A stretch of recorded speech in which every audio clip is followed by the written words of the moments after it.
চলে এসেছি নতুন আবার একটা ভিডিও নিয়ে। এই যে দেখো, চিকেনটাকে আমি ভিনিগার আর নুন দিয়ে জলে ভিজিয়ে রেখেছি। এখানে আমি আধ ঘন্টার উপরে ভিজিয়ে রেখেছি। এর মধ্যে কি কি উপকরণ নিয়েছি দেখে নাও। কাঁচা লঙ্কা বাটা, রসুন, আদা বাটা, হলুদ, নুন, আর এখানে কর্নফ্লাওয়ার দিয়ে দিচ্ছি।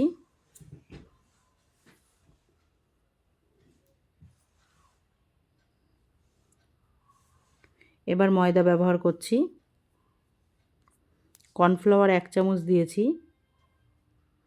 ভালো করে ভিনিগার আর নুন দিয়ে ভিজিয়ে রেখে আধ ঘন্টা, তারপরে তুলে ভালো করে জলে ধুয়ে আবারও লেবুর রস দিয়ে নিয়েছি, হাফ টুকরো লেবুর রস। এবার এর মধ্যে দেখো একটা ডিম ফাটিয়ে দিলাম। বুঝতেই পারছো, চিকেন দিয়ে চিকেন পকোড়া টাইপের কিছু করব। পকোড়া টাইপ দিয়েই একটু অন্যরকম করে করব।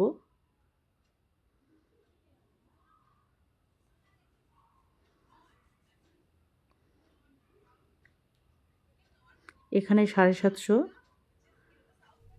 পকোড়ার মানে চিকেন রয়েছে। তো চলো এটাকে মাখিয়ে এবার আমি রেস্টে রেখে দিলাম আধ ঘন্টা মতন। এখানে ততক্ষণ জল দিয়ে দিয়েছি, নুন। এবার দেখো, বিনস, গাজর আর ক্যাপসিকাম হয়তো 1-2 টুকরো পড়ে গেছে। এটাকে আমি হালকা একটু ভাপিয়ে নেব।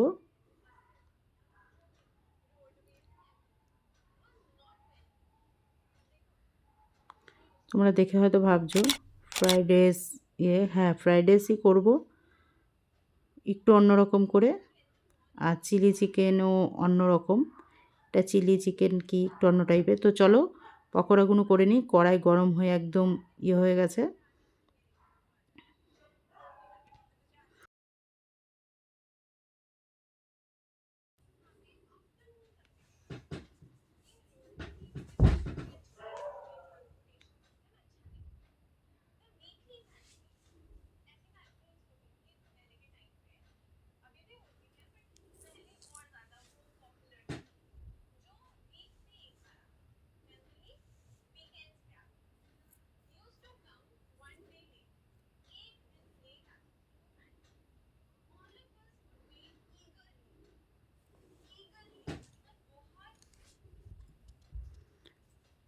পকোড়াগুলো ভালো করে উল্টো পাল্টে ভেজে নিচ্ছি।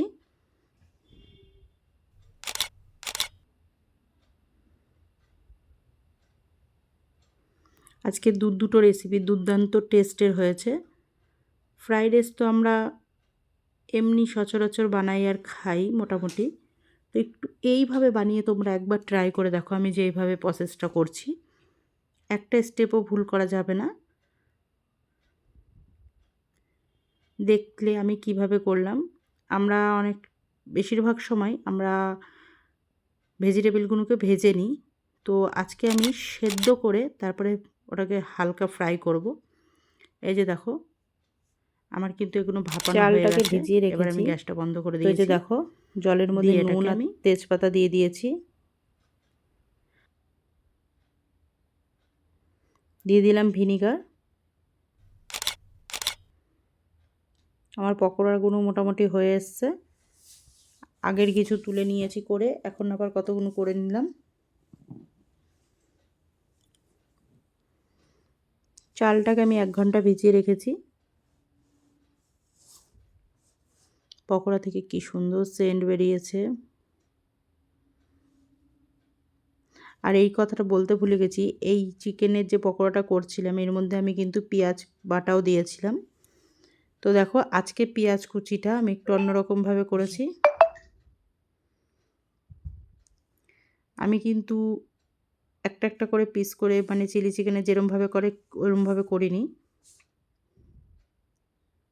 সবই মোটামুটি কুচিয়ে টাইপের করেছি। আর যে ব্যাটারটা ছিল কিছুটা, ওটার মধ্যে ক্যাপসিকামটা দিয়ে আমি দিয়েছি এর মধ্যে। একসঙ্গে সবই ভেজে নেব।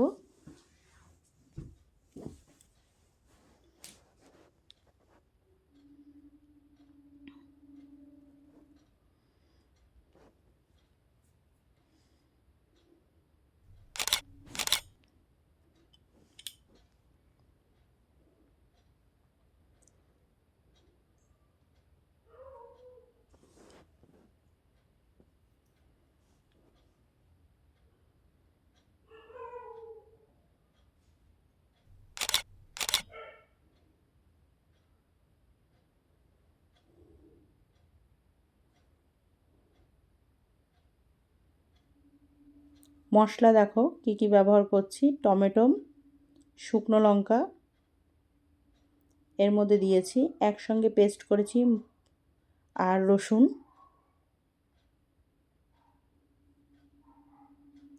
আজকে আমি তোমাদের সাথে রেড চিলি চিকেন করব। তো টক দই পুরোটাই অন্যরকম, আমি কিন্তু প্রথমেই বলেছি।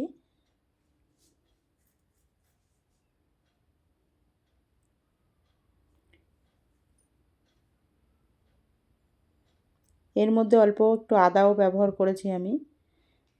টমেটোমের যখন পেস্টটা করেছি তখন আদা, রসুন একসঙ্গে করেছি।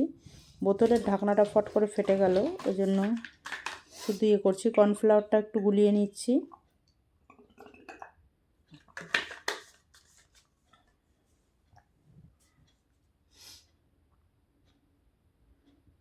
এবার এর মধ্যে টক দই দিচ্ছি।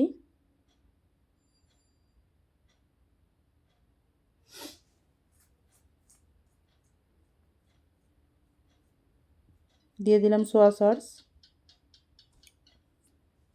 দিয়ে আবারও ভালো করে মিশিয়ে নিচ্ছি। ঠিক আমি যেইভাবে করছি এইভাবে একটু করে দেখো,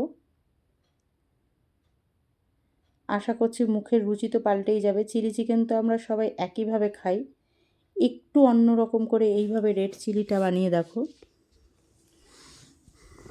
বাচ্চারাও চেটে পুটে খাবে, সঙ্গে নিজে এমনকি বাড়ির অন্য সদস্যরাও খুব ভালো খাবে। এবার যে ব্যাটারটা গুলিয়ে রেখেছিলাম সেটা দিয়ে দিলাম, দিয়ে ভালো করে এবার একটু ফুটিয়ে নেব। তো দেখো আমার মাংসটা কিন্তু রেডি হয়ে গেছে, রেড চিলিটা। এবার আমি এখানে জলও আমার ফুটে এসছে, এর মধ্যে যে চালটা ভিজিয়ে রেখেছিলাম সেটা দিয়ে দেবো।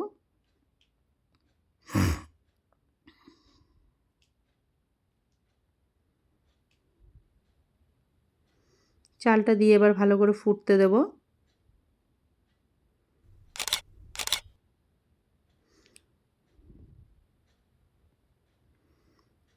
এটা ফুটুক, ততক্ষণ আমি অন্য কাজটা সেরে নিই। এটাও হয়ে এসছে, এটা বন্ধ করে দেব। তো চলো, এটা আমার কমপ্লিট, গ্যাস বন্ধ করে দিয়েছি। ভাতও মোটামুটি যে দেখো এখানে 60% সেদ্ধ হয়ে গেছে।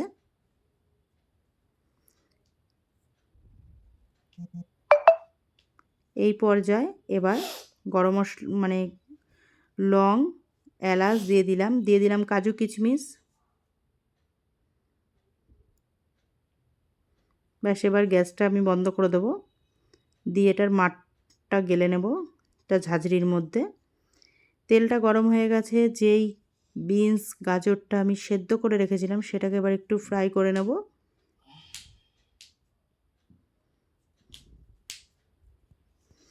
এইভাবে কে কে খেয়েছো অবশ্যই কমেন্ট করে জানিও।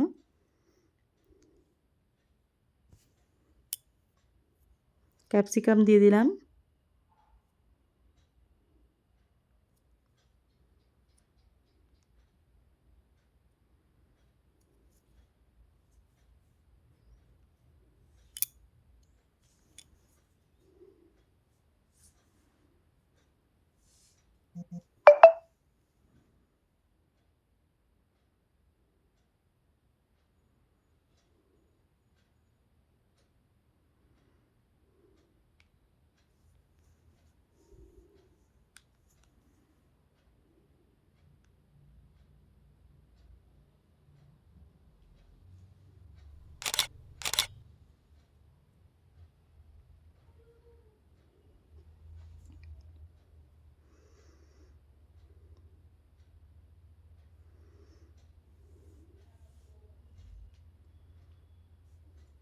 হালকা করে নুন দিয়ে যদি তুমি সেদ্ধ করো তাহলে কি হবে, বেশি সেদ্ধ করা যাবে না কিন্তু, তাহলে যে এটার যে একটা চিমসে যাওয়ার ভাবটা সেটাও থাকবে না, আর এটা একটা অন্যরকম টেস্টের হবে।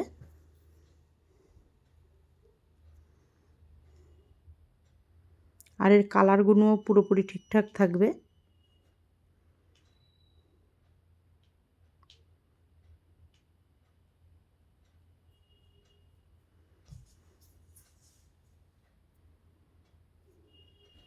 দেখো চিলি।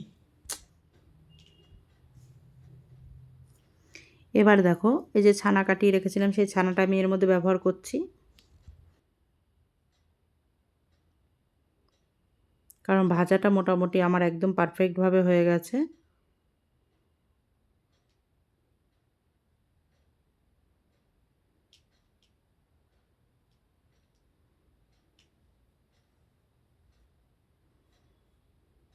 দিয়ে দিলাম ঘি,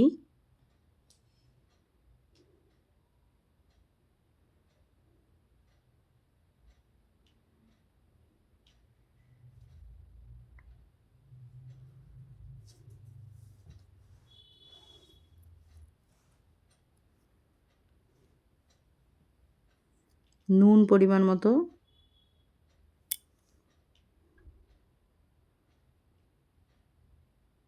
চিনি,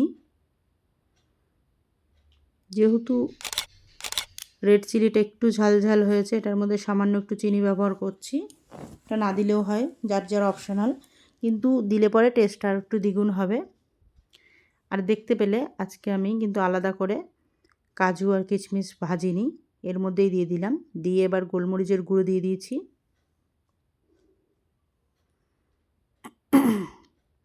সব একসঙ্গে এবার মিশিয়ে নেব।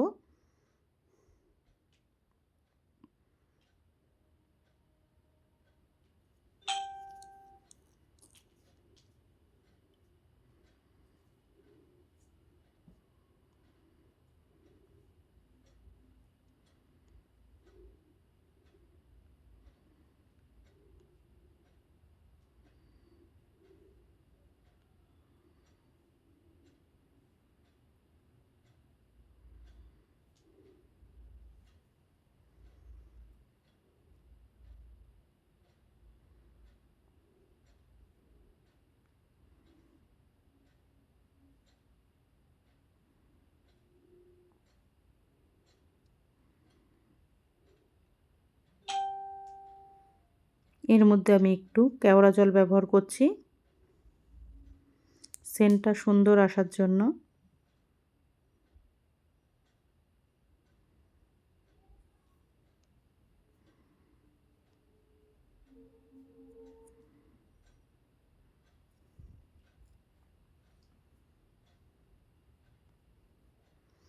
আমার দেখো কমপ্লিট হয়ে গেছে।